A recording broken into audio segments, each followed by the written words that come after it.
خليني اقول لك حاجة مهمة. ناس كتير ابتدت مشاريع بسبب فكرة جات لها فجأة او ترند شافه او سمع فيديو على الانترنت. بس الناس اللي بتبني بذكاء ما بتبتديش بدماغها ولا بترند. الناس دي بتبتدي من بيانات.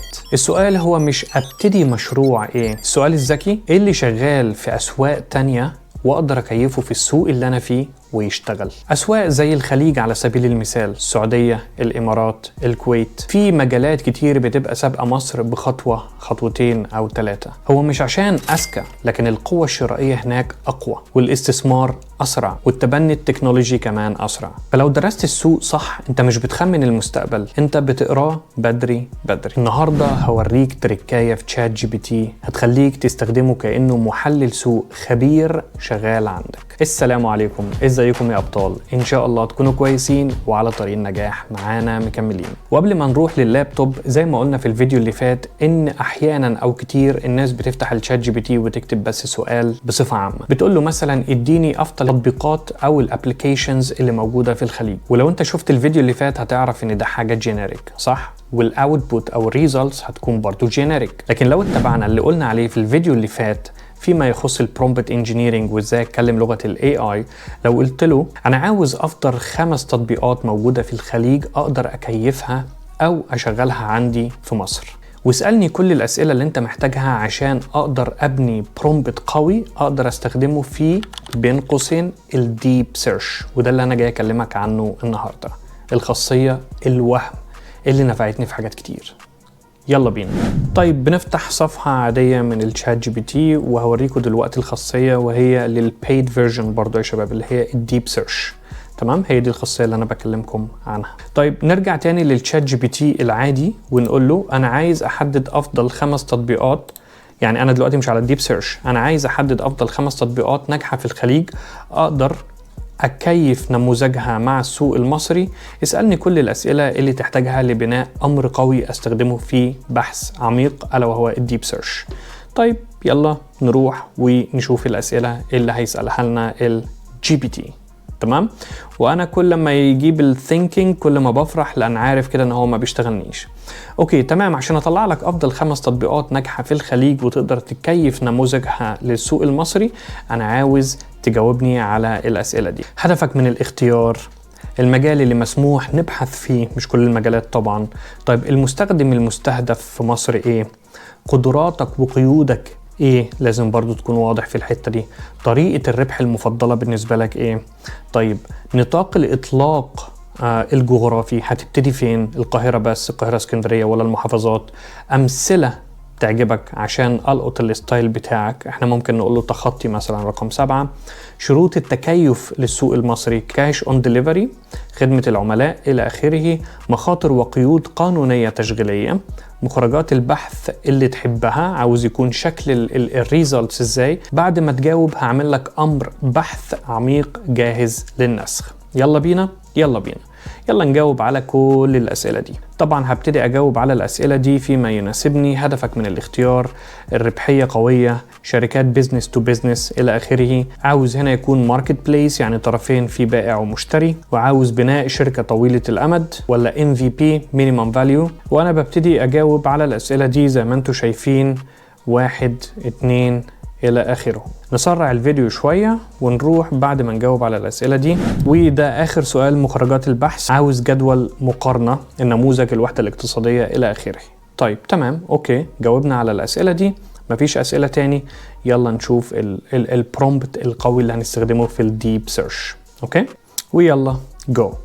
أوكي، هيبتدي هو يكتب لنا البرومبت اللي هنستخدمه في الديب سيرش. حتى هو يقول لك انسخه كما هو. اوكي، ادي البرومبت بيجهز. برومبت انا عشان اكتبه بصراحة هياخد مني ساعات ومستحيل افكر في كل التفاصيل. برومبت قوي فعلا، زي ما قلنا في الفيديو اللي فات، انت كأنك رحت لواحد ترانسليتور وبتقول له، بتحكي له القصة كلها وهو بيبتدي يفنط لك الدنيا دي عشان تروح المكان اللي انت عاوز اجابات على اسئلتك، بس تكون سائلها بطريقة واضحة. اوكي، دلوقتي هنروح على الشات جديد وهنستخدم طبعا هنا بقى خاصية الديب سيرش، صح؟ زي ما اتفقنا، ونقول له جو. طبعا الديب سيرش انا زي ما قلت لكم في الاول ان هو هنا بيسأل، بيقول لك عشان يبحث بدقة هو محتاج يعرف انت بتتكلم عن تطبيقات يعني اشتغلت وقفت ولا ما زالت تعمل حاليا. خلينا نقول ما زالت تعمل حاليا. زي ما قلت لكم يا شباب، كأنك فعلا عينت واحد كونسلتنت، واحد عنده خبرة بالتسويق وتحليل التسويق. فالموضوع مش اللي هو زي ما انتم شايفين اللي هو سؤال وبيترد عليك سريعا، لا، انت الستارتنج ريسيرش زي ما انت شايف. فهو دلوقتي هيبتدي يدور في الانترنت ويعمل بحث. زي ما انتم شايفين فتح صفحة على اليمين وبيقول لك الاكتيفيتي هو بيعمل ايه دلوقتي والسورسز اللي هو دور فيها. طبعا ده ممكن ياخد من 5 دقايق ل 10 دقايق 11 دقيقة، ممكن ياخد كمان ربع ساعة على حسب البحث اللي انت مكلفه ان هو يعمله. احنا هنجري الفيديو لحد ما نوصل لنتيجة عشان ما نعطلكمش وما نعطلش نفسينا. طيب ورجعنا تاني، وزي ما انتم شايفين الريزلتس دلوقتي زي ما انتم شايفين على اليمين الاكتيفيتي كل اللي هو عمله. طبعا انت ده كله شايفه لايف، يعني احنا لو كنا مشغلين الفيديو او لو انت جربته هتبقى شايفه لايف هو بيعمل ايه. تمام، ده كل اللي هو عمله يعني justifying البحث بتاعه.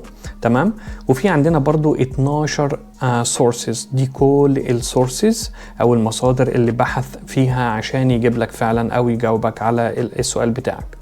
وزي ما احنا شايفين على الشمال هنا اللي هو البرومبت، بس اكمن هو فاكر ان احنا بنتكلم بالانجلش معظم الوقت فكتبه، فكان الرد بتاعه بالانجلش. فانا بس هكتب له ان هو يرد علينا باللغة بالمصري، العربي المصري، والريزلتس لعربي مصري. اوكي، هيبتدي يترجم كل البحث اللي هو عمله. شوفوا يا جماعة في دقايق معدودة شوف اللي طلع لك. تمام، في عندك نماذج الماركت بليس ناجحة في الخليج ينفع تطبق في مصر. أفضل 5 تطبيقات خليجية اخترناهم مع ربحية قوية، نموذج قابل يتعمل MVP بسرعة.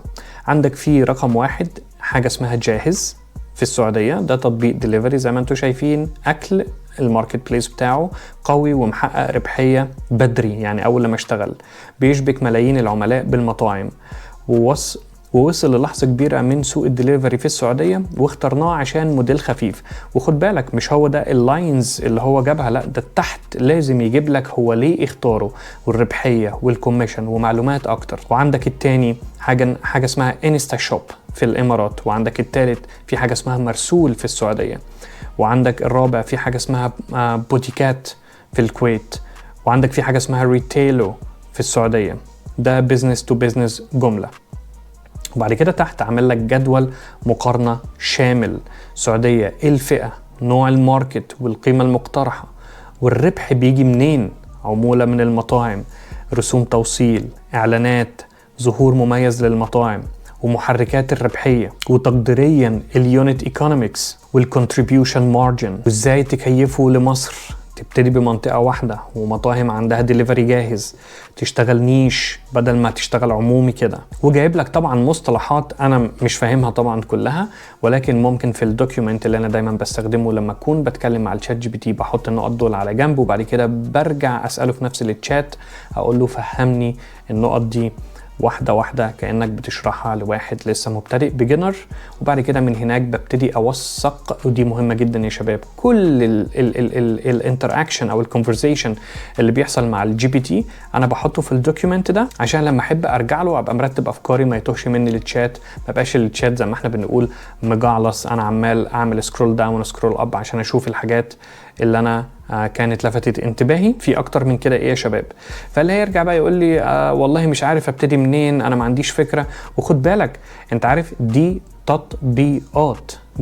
تطبيقات applications، يعني المفروض بقى يعني اللي احنا بنسمعه ان الناس ابتدت تبني ابليكيشنز بحاجه اسمها الفايب كودينج. يعني انت كانك بتكتب للشات جي بي تي في بعض البرامج انا عاوز ابليكيشن يكون مواصفاته كذا كذا، انت ممكن بعد ما تحدد هنا في الجي بي تي مثلا ايه الابليكيشن اللي انت عاوزه، بتقول له اعمل لي اوتلاين او مابينج للابليكيشن ده، بحيث ان انا احطه على برنامج تصميم ابليكيشنز ويبتدي يصممه لي. فايب كودينج يعني انت كمان ما بتعملش حاجه، انت بس بتكلم الجي بي تي او ادوات الذكاء الاصطناعي وتقول له بس اكتب لي اللاينز او الاسطر اللي انا محتاجها عشان انفذ وابتدي ابني الابليكيشن ده.